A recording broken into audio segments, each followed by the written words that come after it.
It's Common Courtesy with Sean Nicholas. I have to agree with everyone as well because deadass, one, I'd fucking run because Nikki Prue. Can't say anything to him because you snooped. You should just be moved out already. Like, in my opinion, this woman should already... Angelique Young. And I would have even told him about the money when I got there. I'd have said I only found X, Y, and Z minus the ATM money I withdrew. Ivan Alexander. You have to be able to accept what you found and then make a decision from there. Don't go crying to Dear Abby about it or your friends. Make up your mind. Put your big girl opinion. Brandy. Like, I didn't get access to Oreos if my grandma said no. I'm like, glad. what the hell? Like, And Dr. Christina Palin. Someone like Britney Spears goes through something like this for 13 years where she's completely blocked. Yay! Everybody's all here. I'm so excited. Tonight's topics. Fox News hosts are exposed for the duplicity in the January 6th insurrection through text messages. Then, a woman is fired over a $4,400 tip. But before all this, we get a chance to interview someone who's making a positive change. Owner of Flores Tattoos, Eric Flores. This is Common Courtesy. Let's start the conversation.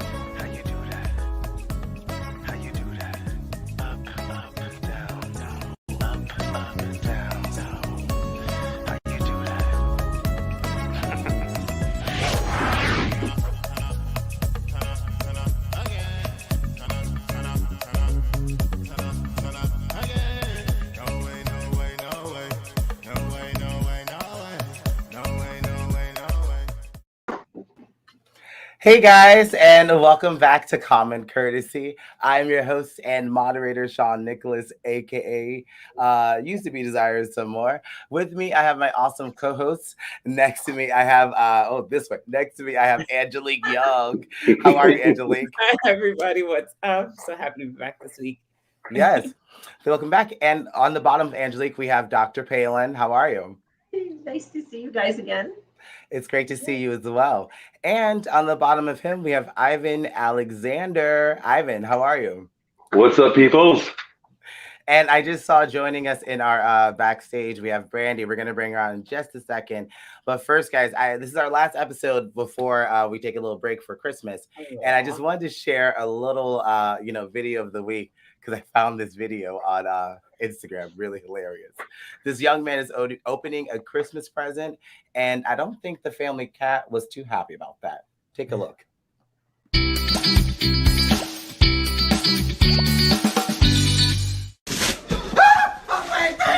I got a PlayStation!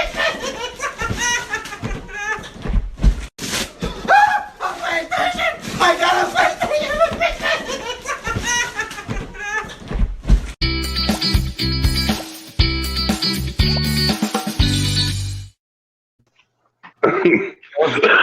Excuse me. Wow. I'm sorry. I just had to share that because I found that. Welcome, Brandy. But I found that on Instagram the other night.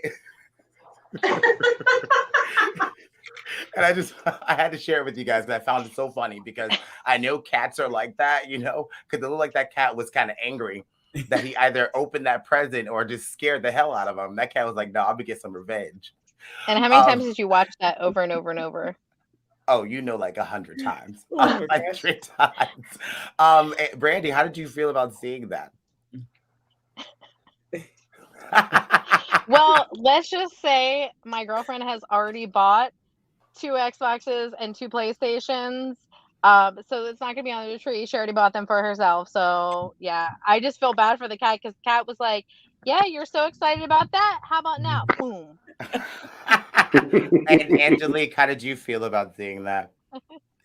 If you watched it, if you caught it at the very beginning, like the cat got scared when he got excited. So it kind of like the cat went back up and was like, motherfucker, you scared me. Like, and just gave him a clothesline. Like, it looked like a wrestling move. Like, the cat literally jumped up, swung around his neck, and fucking landed him. Like, Right? Like, that bitch is went for the throat. I'm like, holy shit. Dr. Palin, how did you feel? every time I see these videos, I always wonder, like, how did they catch it right at that moment? Is that being planned? That's all that's in my mind. Like, was someone just like taping him and, as he Well, was. Just you have to be ready. You have to be ready with the footage. And Ivan, I'm gonna go to you. How did you feel? Just add one more reason why I don't have cats. That's it. Yeah. All right. So without further ado, we have a guest here who's in the background. I just kind of wanted to share him with you really fast. So, though we are living in times where America is more divided than ever, there is light in the dark out to make a positive change in someone's life. Eric Flores, owner of Flores Tattoos, has promised one client a free cover-up session of any gang-related or hate tattoos that they no longer agree with. The offer was made via a Facebook post that blew up with hundreds of comments and shares and likes. It reads, New Year, new beginnings. I've decided to save an opening in January for someone who has learned and grew and had a change of heart. If you made a mistake and harbored anger or hate and ended up putting it on your body, I'm willing to help you start a new chapter and erase the shame. Those individuals were asked to message and share the story about the tattoo. Today with us, we have the man behind that post. Please welcome to our panel, Eric Flores. What's up, y'all? So just to get started with you, Eric, so that post got a lot of reaction and there was a lot in that. Can I ask you, just before we get to it, how did you get your start in doing tattoos? I had some family members that were tattoo artists, so I was always like around it pretty much. I kind of came into it a little bit later in life. I was working full time, had kids, and I didn't know what I wanted to do. One of my cousins who was tattooing me, he kind of talked me into trying it out, and it just stuck. It just worked out really good. Okay, I'm gonna give the first question from the panel to Angelique. Angelique. Hey, okay, so I mean, coming from Pennsylvania, I'm very aware of how it can be sometimes with the the level of racism or hate that we kind of encounter. What inspired you to do this? Was it something from somebody you had met or known, or was it just something that you had seen or heard? Like, how did you Um, get this idea? so I did have the client, the one that I had posted the picture of. Um, I was racking my brain for a while of something that I could do to to help and share. I'm blessed with being able to do this, and I was trying to figure out like how I could help somebody or help like the community. It's kind of um I couldn't really, I was thinking and I couldn't figure it out, and then when that person came and I ended up doing that for him, that kind of gave me the idea, and I was like, wow, like I gotta, I'm sure there's a lot of people like that, that just aren't comfortable in their own skin. They're probably feeling like lots of shame, and just they're scared to take off their shirt and stuff. And if I can do that, and I have that ability to do that, I think it would be really cool. It would be really awesome. Hopefully it'll catch on and more people will do it. You muted. Sorry. Dr. Palin, I'm gonna go to you. Dr. Palin, any questions for Eric? So, how many people have responded so far, Eric? I had about 6 people that responded, and now the problem is I kind of want to do all of them. I can't really pick one. I feel like I don't know. I just want to. I want to be able. I want to help them out. I feel bad. I hate the fact that people have to walk around like that. And if they did have a change of heart, and we all make mistakes. We're all human. If I can help them out with that, I got about 3 that I'm scheduling right now to do. And I'm just curious, was that like within this past year that they decided, or have they been kind of thinking about? It's something that from what I'm getting from them, it's something that they have had for a while, that they've been living with, they've been dealing with, and they want it gone, but a lot of them don't have the funds to do it. They and I don't mind doing something positive and helping people out. I've always been that way. I feel like if you have, blessings in your life and you have ability to help people, you should always, try to do what you can, regardless of what, what field it is or what your thing is, How much is it to just, how much would it be in general? Because I'm kind of getting ideas as we're sitting here. We could apply for like a grant from the city or, on behalf on behalf of those people to get it removed, because it is a very strong message when you see it on people's bodies. And I think that there are people out there who are willing to have it removed. I think that, every opportunity, financially should be, at least available to them. That's true. That is very true.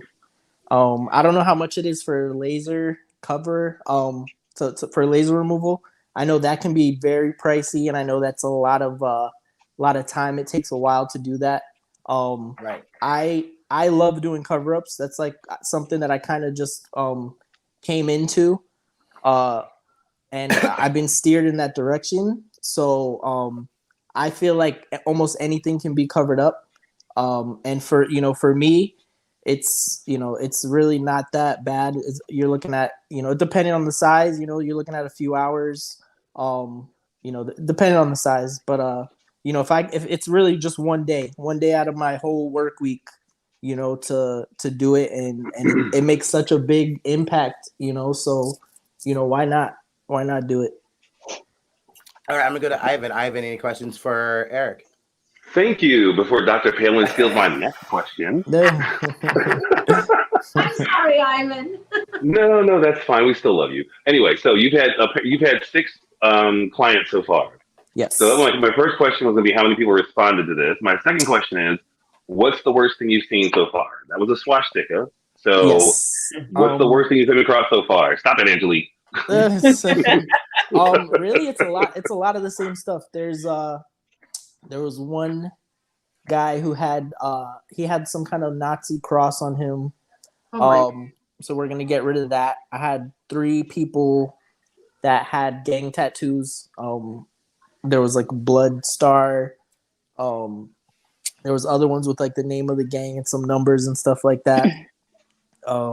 So I'd say it wasn't that many that actually needed it or that hit me up. I'm gonna say all 6 of them hit me up, and I kind of just decided I'm gonna do it for all of them. So I mean, And you're based out of Pennsylvania, right? Yes. I'm sorry, what city in Pennsylvania? I'm in Pocono Summit, so I'm right about Mount Pocono. Okay, because I was born and raised in Philly. I missed the whole little Pocono, the whole Pennsylvania thing earlier, but I do know the Poconos definitely. And I can see how up there you probably have a few more clients coming in. But anyway. Yeah, it's out there, but it's good. It's a good thing that over time, people change, and they change their mindset, and they become more open and they realize what it really is, and that's pretty awesome. They grow up and they mature, as some would say. Otherwise, they just mature. Yeah, you exactly. gotta give some people a little extra time to get with it. You know what I mean? And it's the environment too, just like you guys were kind of saying. So if they grew up like that and they've been around those people and that's just how they were raised. Sometimes it's mostly ignorance. You know what I mean? So yeah, once that snow melts, all kinds of crap comes out. Exactly. Yeah. So it's people are growing up. And I'm proud. I'm proud of some of these guys that want to get rid of that stuff. And then awesome job. And then I'm gonna go to Brandy. Brandy. Yes. Do you have any questions for Eric? I guess I would say, have you seen any of the tattoos that the pimps give the prostitutes, like their nicknames and stuff like that? That's a huge one. That's a big thing. So they tag their property per se, and there's a lot of that going around, and like a certain tattoo that they give them, and that's how you know who belongs to who. That's crazy. I did hear of some stuff like that. I haven't gotten anybody, and that's why I'm glad that people shared it and stuff, because I want to be able to kind of get out there and help as many people as I can. You know what I mean? Yeah. So, that one's I didn't really think about huge. tramp stamps. Yeah. Yeah, I didn't. That's That's crazy. really huge because if they can hide that, then they can actually go into hiding and no one, Mm. because across the country, maybe there's a certain symbol that everybody knows. And I if think I've they heard. try to escape that, then Yeah. they can't escape it unless it's covered. And it's always on a certain location or something like that. They do. It's unfortunate. Yeah, I think I did hear about that actually. I didn't even think about that. That's a whole nother reason, you know. Okay. All right, guys. I just want to thank Eric for coming by and stopping by and sharing his story. I really thought this was very, thank you, Angelique, for finding this and sharing it with me because I honestly think that in a time where there's so much divisiveness, there's someone out there doing good. Eric, thank you so much for being here. And I hope that you continue this work. And like Dr. Palin said, I think you should look into like a federal grant so you can help others with this. That is a great idea. I am gonna look into Awesome. that. Any last minute plugs for you and the Flores Tattoo? No, just come see me, man. Pocono Summit. Where in Pocono Summit are you located? We're right on 940, right across from the Dollar General. Right on So, 940 across from Dollar General. Okay, yep. cool. Bet. All right. Well, I'm going to be up that way for Christmas, so we'll see what happens. Hey, maybe I'll see you. All right. What's the temperature out there, Eric, right now? Today actually wasn't that cold. Honestly, I don't even know what goes on outside because I'm here from like morning to night. So people tell me what's going on. I peek out the window, but other than that, I have no idea. All right, Eric. Thank you so much for being here. And you have a great night. All right, you guys as well. All right. Have a good one. Oops. Wait a minute. How many of us are from Pennsylvania or Philly? Wow. I didn't know What? that. Wow. Are you from Pennsylvania? I'm from Philadelphia, yeah. Oh, I'm born and raised in Philly. Born and raised in What? Philly. Philly? I'm Delco strong. I'm not even Oh. Philly. I'm Delco. It's a whole nother level. Delaware County. What? All right, guys, we're going to move on to the next topic. All right, so the January 6th, let me get my little thingy started. The January 6th Investigation Committee has uncovered that several Fox News hosts, and including Sean Hannity, Laura Ingraham, Brian Kilmeade, and former President Donald Trump's own son, Don Jr., and GOP representatives were all sending urgent text messages to the former White House Chief of Staff, Mark Meadows, during the attack on the nation's capital, all urging the President Trump to call off the attack and tell the rioters to go home. Some of the messages read something like this. From Laura Ingraham, Mark, the president needs to tell people in the Capitol to go home. This is hurting all of us. He's destroying his legacy. You know, for me, this is crazy because all year, Fox News has been singing a whole different ass tune and about the January 6th insurrection and also even downplaying it. But thank God for CNN, who got some receipts, baby, and here they are. Why isn't Liz Cheney looking into the 500-plus riots that took place in cities all across the country in 2020? The FBI will infiltrate groups, whether it's the mob or Al-Qaeda, and they'll try to be one of them and unwind a plot before it takes place.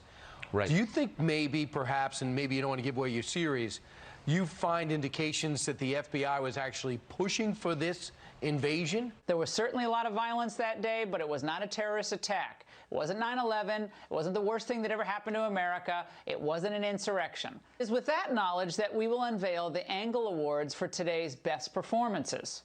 God save us from these third-rate theatrics. No, honey, I think, Laura, you deserve an award because literally your text messages to Mark Meadows is completely different to what you're saying to your viewers. So I kind of want to just ask you guys about this duplicity that we're seeing at Fox News and also from Donald Trump Jr. I want to ask our resident Republican, let's go to Dr. Palin. How did you feel with these text messages? And also, are we getting closer to the final nail in the coffin at giving President Trump the responsibility of everything that happened at January 6th? That's a lot. Well, first, let me just set the record straight that I am the Liz Cheney and the Adam Kinzinger. I want to make sure that that's on the record. And I think that, everything that I've expressed, with you, Sean, throughout these, podcasts that we've been having, I think that's clear. But I mean, this is the kind of hypocrisy that I just hate in the Republican Party. This kind of duplicity, like with Laura Ingraham, it's very, very shameful. I think that, they're the ones who continually try to invoke the base, thinking that there is something there to invoke, not realizing they're losing a lot more than they're gaining. I do think that we're nearing the last nail on the coffin for Trump. I think that they are going to file some kind of criminal charges against him. I really do. So I think that they should also do the same with obviously Mark Meadows and some of the Congress members who knew, like Jordan, who knew and even encouraged, for the election to be overthrown. I think that, the Republican Party is just need a complete like diuretic, like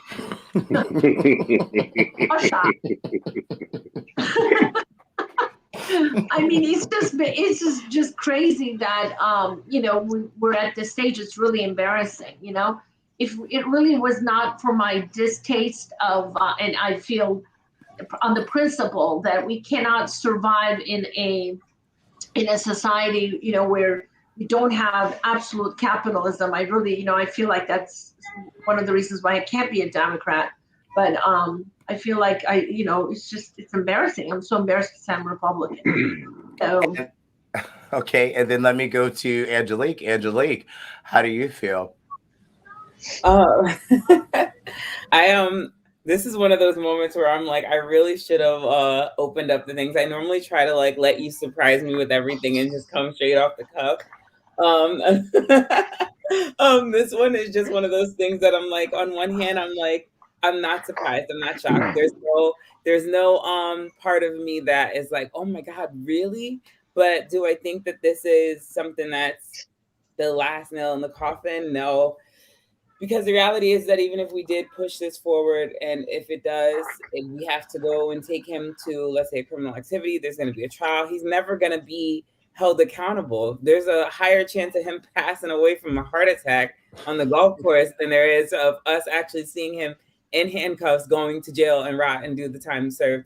You know what I mean? It just won't happen. And I mean, I don't even know if they're going to let that happen on account of there's no president in history who's ever had to do that, even when Richard Nixon was impeached or well, he wasn't impeached. He resigned before they could take him to get impeached.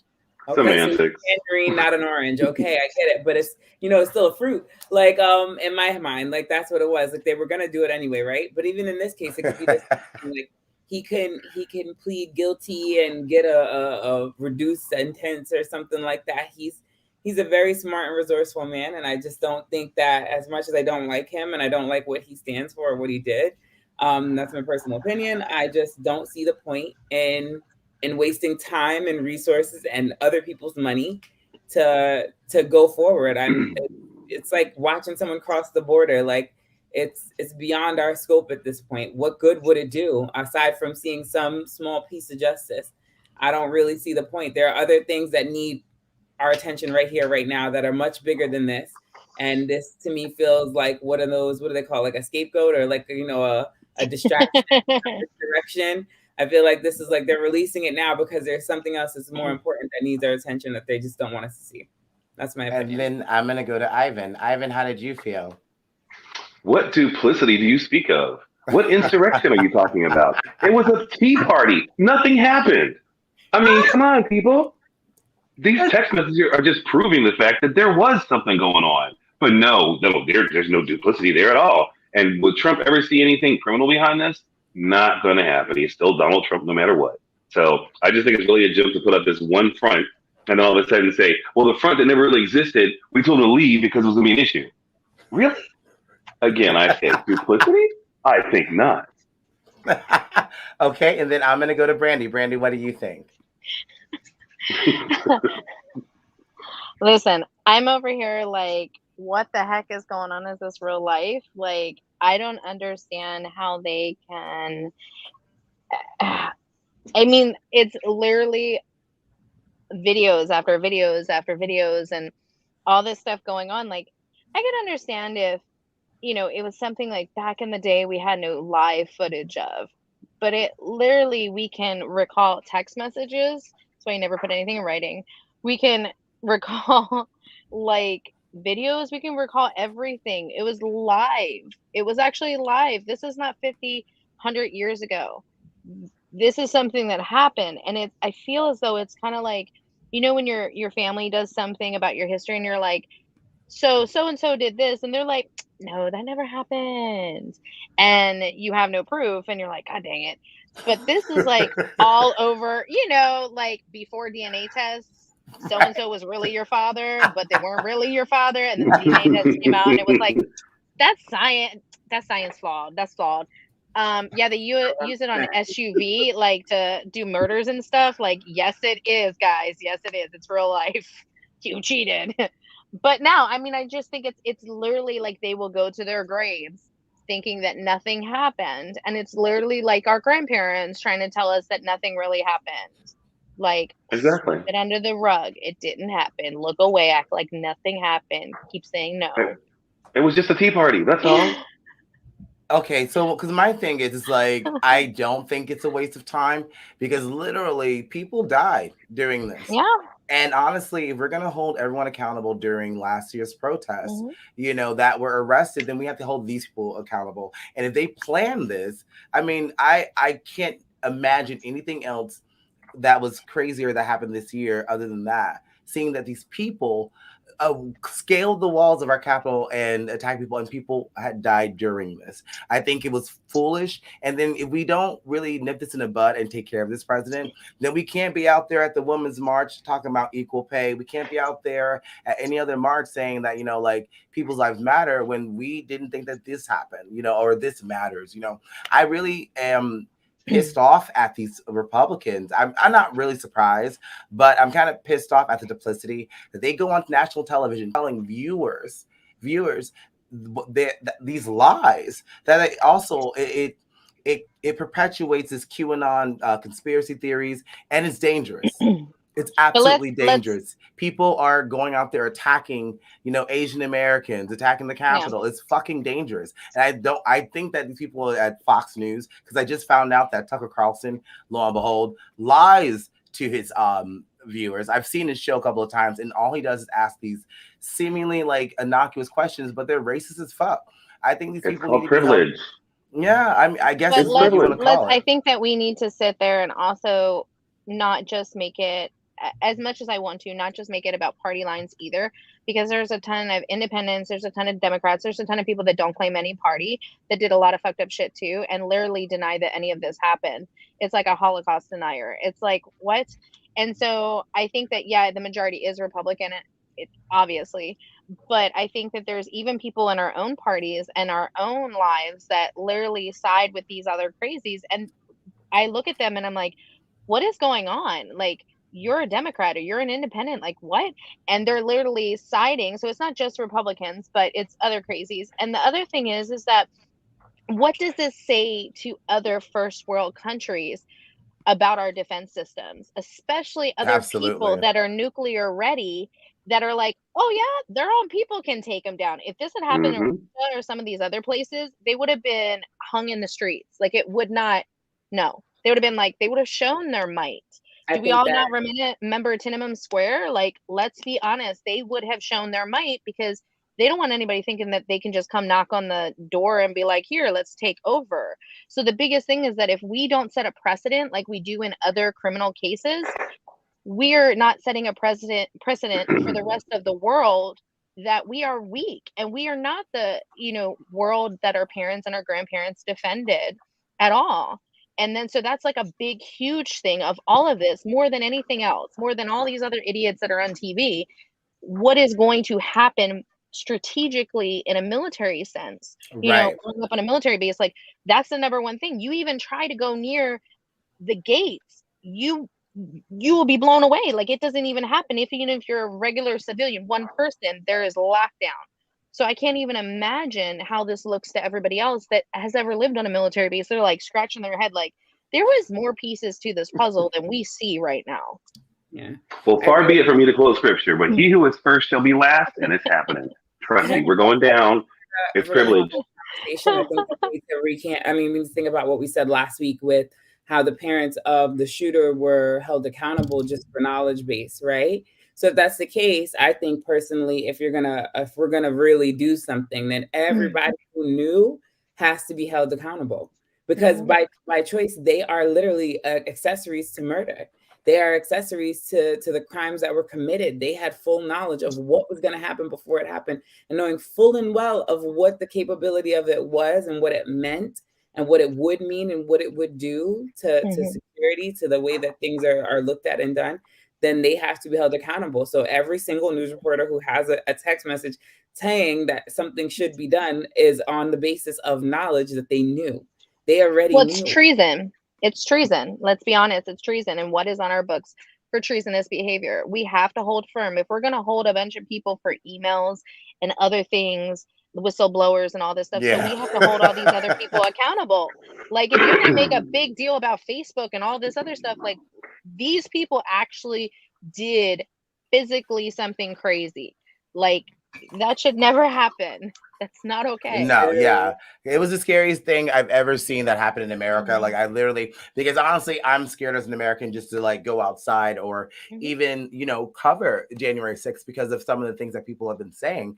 But I'm like, fuck that shit. Come get me, because at least I'm the same fucking person. He Well, will at fight least the whole bar. I'll fight the whole room, bitch. But at least I'm the same person that you see privately and publicly. Like, you know, and honestly, if you got me on something, nigga, I'm gonna come to the table and talk about it. I'm not gonna sit there and do what I'm not gonna do what Fox News and shit. They all laughing and shit like, oh, ha ha ha. No, nigga, like if you knew something about this, I hope they take these bitches down, because this is not okay. It wasn't okay. Words of the great Adele, set fire to the rain, y'all. I just want to see it all burn. I just want to see everybody catch a case, because I don't think anybody would flip faster than a Fox News reporter.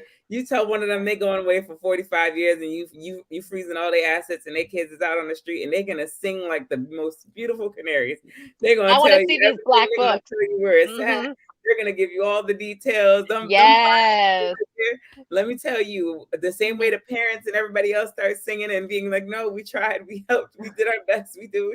They'd be like, nope, here, I'll hang up everybody else to dry. I'll give you 5 more people so I can have one day more at home with my kids. Like, okay, I'll be talking real quick. All right, so let's move on to our next topic, because I saw this I saw this in a New York Post article. I thought it was kind of crazy. So here's what happened here. Controversy follows in Bentonville, Arkansas, as a waitress, Ryan Brandt, claims she was fired after she and another server working a party of more than 40 people received a $4,400 tip to split in cash, baby. The generous donation came from business owner Grant Wise and friends. And it was a way to address what servers went through and other people in the service industry went through during the pandemic. Now, later, Ryan was told by restaurant management to hand over her share of the money to the manager for it to be split with every other server who didn't serve the party. And she was only taking home 20%. Now, this is the term. The industry term is called tip pool or tip share. A few days later, Ryan claimed she was fired for apparently not wanting to split the tips. Now, Ryan herself says that tip share is not a practice that they do at this restaurant, but the restaurant responded to this and denies firing her for not sharing the tips, and that they do tip share. So here's a little clip of what happened. We are tipping a total of 4,000. To turn right back around and find out that I wasn't keeping it was kind of disheartening, because we don't tip share in any way. Oven and Tap tells me otherwise, sending 5 News a statement reading in part, the server who was terminated was not let go because she chose to keep the tip money. The restaurant also says tip sharing is a common industry practice. It follows. Tuesday morning came. They fired me from Oven and Tap over the phone, and I've been there for 3.5 years. So my question is, we're hearing 2 different versions of this story. You know, my question is to you guys, who's lying? You know, do you think Brian is telling the truth that they don't do a tip share? Or do you think Oven and Tap is telling the truth and that they do? And because of the tip was so big, you know, it caused an issue? Because I'm pretty sure when they made that huge hubbub about how much money they get, and other people heard. So I want to go to Ivan first. I want to go to Ivan first. One, who's lying, and should she have like split this tip? Like, First of all, Oven and Tap that ass. They are lying, okay? Number one, yes, it may be part of the industry. It ain't part of your damn industry because clearly you haven't done it before. So why take this $4,400 tip now and say, we tip share, we pool share? Baloney. Secondly, I applaud the group, the $100 tip clubs, what they did. But next time, shut the hell up. You got people there working their asses off. These two are going to share $4,400. I don't want my people knowing that crap. No, sorry. Me and my buddy who worked this party of 44, because they all put $100 in, so that'd be 44 people for $4,400. They should have shut up. But no, he wants to broadcast it to the whole entire restaurant, putting this girl on the spot. Really? Did you do it for charity or did you want to be seen? And who took the video? In any event, I think the restaurant's lying. I think they fired her behind, and now they're in the spotlight, and they should be shut down. And they're saying that there are other people who are there who weren't part of this, that are still got like $2,200 that are still part of the team. So then fess up. Why'd you fire this chick? 3.5 years over the phone? You suck. Just saying. Okay. So let me go to Brandy. I was talking to you about this the other night. Yeah, we were talking about this the other night. Brandy, what do you think? So my thing is first off, when I worked in Colorado, I worked at a restaurant, and they used to do this thing where they would pull all the tips together and then put it on our paycheck at the end of the week or whatever. And they would even split it with the back of the house people, which is crap. Even the managers got a cut. Crap. No. But legally, they were supposed to display that they did a tip pool thing, like so customers knew. They didn't. So I could have gone after them, but I chose not to, and whatever. And I moved. But places that I've worked in Florida, some places you keep your own tips. I worked at a really great place back in the day, and they're like, you do the work, you keep the tips. You work behind the bar, you're working, smoozing your customers, you keep your tips. And the only person you tipped out was the bar back, and it was, I think, 10%. Then I work at a couple other places now, and you split the tips half, and then you tip out the bar back or whatever. But my thing is they limit how much per person we can get tipped, which is ridiculous when you're behind the bar. I get it for other reasons, but I think if that would have happened at our bar, they wouldn't have even let us get that because it's over so a certain amount. Not to get off topic, just how do you feel about this? Do you think who's lying in the situation? I think that it's a thing with the establishment because they don't want the rest of their workers to walk out. That's a big thing. So they're like, they probably don't make a lot of money anyway. And I think that it's a bunch of bullshit because if it's not something you've done a long time ago, then there's nothing you should do all the time. And I think that you need to have it clearly stated, we do tip pools. And if they're saying they called and they emailed and all this, then they already checked. So they're trying not to get anybody to walk out. And I bet you those managers want a piece of it too. It's coming towards the holidays. No, I would have taken the money and said, deuces, bye, and quit, not got fired. And then Angelique, I'm gonna go to you. Angelique's about to blow. Everybody else went away, and nobody has said what I have to say. So, Dr. Palin, please go first so that I can close this out. Okay. All right. Well, this is what I noticed.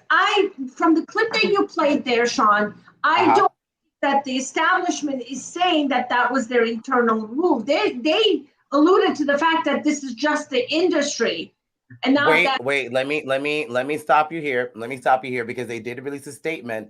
They said Oven and Tap has always been committed to providing fair and quality compensation to all members of our restaurant team. We recognize and regret that a recent incident in our restaurant could have been handled differently by reminding our team how we would be splitting any tips prior to the event. However, our policy has always been to participate in a tip pool or share with the staff. Tip sharing is a common restaurant industry practice that we follow to ensure all team members are adequately compensated for their hard work. So that is something they did say, but let me just go back to you. Okay, so if it is their policy, then I think that it's kind of, I mean, if that's the truth, I mean, then we should see it in some writing. But otherwise, I think that she should keep it. That's my position. Right. Do you think they were lying? I think they're lying unless they can show it on paper. Because Right. it feels like they're dancing around it. Show me the history, not just the paper, but show me the history. Right. And let me go to Angelique because she's ready. I got notes. I'm gonna try to keep this quick. So, all right. So I have 3 main facts that I had off the top of my head. I'm gonna read them and then I'm gonna read my sub notes. Right. So first and foremost, the crew that came in and they tipped out, they knew what they were doing because they did it in cash. The fact that they did it in a cash tip means that that lady and her other friend server don't have to report it. They don't have to share it, and they don't have to give anything to anyone based on what they received in cash. It's the house rule. It has been a house rule for every server and every generation everywhere. If you share your tip, you're dumb as fuck. If you give me a cash tip at my job, and that's the end of it. No, I didn't get tipped. Even if they wrote cash, how much did they give me? They gave me 20. So yes, I'll give him and her 5. All right. So that's just rule number 1. Okay. And rule number 2 is tip share. Anytime you're in a situation with tip share is done on the accountability that there are an equal amount of workers in the house, and each worker has to be working the shift, and they have to be working during the time of the cash out, which means that there are 2 shifts that are divided. There's a morning shift and there's a night shift. And the night shift usually is the closeout, and the morning shift, you do a shift exchange. You do it. So if you come in at noon and I'm leaving at noon and I get my last table was noon, I'm not giving you no money if you're a night shift. You're not getting my check. I don't give a fuck who you are. You know, even if I got a credit card tip, it does not go to you. It goes to me because it's mine. And it goes to my crew, who we're tight as fuck. And if I got $2,000 on my crew station, I'm splitting it with my crew because that's my crew. Even if I don't like the bitch I'm working with, I'm splitting it with my crew. So that brings me to number 3, parties. Anytime you hold a party, in most places, I used to do party planning, event planning for a restaurant in Ybor City. And anytime you do a party, if you are working the party, you only have to tip out the runner or the busser and the bartender. And that is it. No one else gets a tip on your party. If there's another server helping your party, then they too get a tip. And the way that breakdown goes is something similar to what Brandy said. You know, the two who did the most work, which are the servers, get the bigger tip. The next person would be the bartender because they kept your people happy with alcohol. And then after that, everybody tips from what they made into the bar back and the runners or the food servers or whoever falls into that job. If you're in my case scenario where my job, we didn't have no food runners or servers, that money stays in your pocket. You don't go tip the cook. You don't go tip the manager. Nobody gets nothing because that manager's getting a salary, bitch. I'm making $2.30 an hour, first of all. Let's be clear about that. So no, you don't get shit. So that what we're seeing here is that stripper shit. If you've never been a stripper, which I have been, you not only pay the house when you walk in the door, you pay the house when you walk out the door. And everybody gets a cut of your money when you're dancing. That's just how it is. So, Angelique, do you think that, not to cut you off, but do you think that in this case, because she said herself that we don't do any type of tip share? Lying because if any restaurant or bar you work for, you get a handbook. And in your handbook, you are told the rules of engagement. And it is written. And if you go to a job and they don't have it written, then it doesn't exist. Point blank. And you should be able to pull as a manager, because I've been one of those too. Hi, this bitch done everything. When you have that, and for every year that you have a change to the guidebook, you have to have a copy on file for up to 5 years. So even if you say you've been doing it for 5 years, you should be able to go pull that book and say 5 years ago we started this rule. You can see the addendum. You can see the history. Show the history. So yes, you're lying, because if you came to me and I said that shit, I said, bitch, why are you lying to these people? You got Fox News up in my fucking restaurant. You're like, here's my book. Here's my book. Okay. On 2016, I said tip share is how we handle shit. Right. And that's all you had to do. But if you can't produce no document, your business is doing bullshit anyway. You under the table, you fucking around. So no, you're a liar, and you're a thief, and you're a cheat. And I'd be the kind of person to go get your food and throw it at the window and say, and I'm not paying for that shit, because you're doing people dirty. Sorry, as you couldn't tell, I'm an ex-server, and that shit gets me hot. Baby girl, if you ever see this, keep your 2,200. God's got something better in store for you. Kick your 2,200, go pay your rent for a month or two, and enjoy your time off while you look for a new job, because you don't need them motherfuckers anyway. Start a GoFundMe. I'll tip you. Sis. No, the GoFundMe has They over did. $9,000 in it. The Yeah, GoFundMe they is like did. $9,200, and it's They still did. growing, and it's going to grow more because this crap's going national because the restaurant is full of crap and they're a bunch of liars. Yeah, Did absolutely. the other girl get fired, or just that one? No, everyone else didn't get fired because That girl here's what probably I think. gave her money up. Here's what I think happened because honestly, I've worked somewhere where one time we had a big party and they were gonna tip really big. I was a server. We had bartenders. How we used to tip out was me, whoever was working. Like let's say it's 3 servers. We split it and then we tip out the bar 20%. But when that table came in, we had to split it equally with the bartender. And I'm like, oh fuck that shit. Because when I was a bartender, I was getting $50, $100 tips, shaking my ass, and I sure as hell was not giving it to the servers. So I mean, definitely these bitches are lying because all of a sudden they're like, oh, we do a tip share. No, you don't, because she obviously knew for a fact that it didn't. Because she said it in her interview. Because if that was a part of the whole thing, then it would not have been blown up in a big issue. But I think that because it was a huge tip. Yeah, I think because it was a huge tip that they, wanted to share with everyone, and including probably the kitchen manners staff, and the owners, everybody else. Right, exactly. Yeah, that's not me. I worked somewhere like that, like Sushi Alive. They try that shit every table I got. They got a tip of the food they made. Hell no, nigga, pay these bitches more money so I can keep all the money I ran because I have blisters on my feet and they don't have them. So I'm glad if she got fired, fuck these niggas. You can get to find another job because they're obviously lying to Fox News, ABC News, CBS, but you're not lying to us. So anyways, we're gonna end the night off because we can hear you through all the stacks I have in my hand right now. Please call back. All right, so I'm glad we had a chance to talk about this. We are coming back in January. Thank you guys so much for joining us, and I want to thank Eric for joining us as well. We'll see you guys in our coming season. Have a good night. I love you guys. See you soon. See ya. Bye.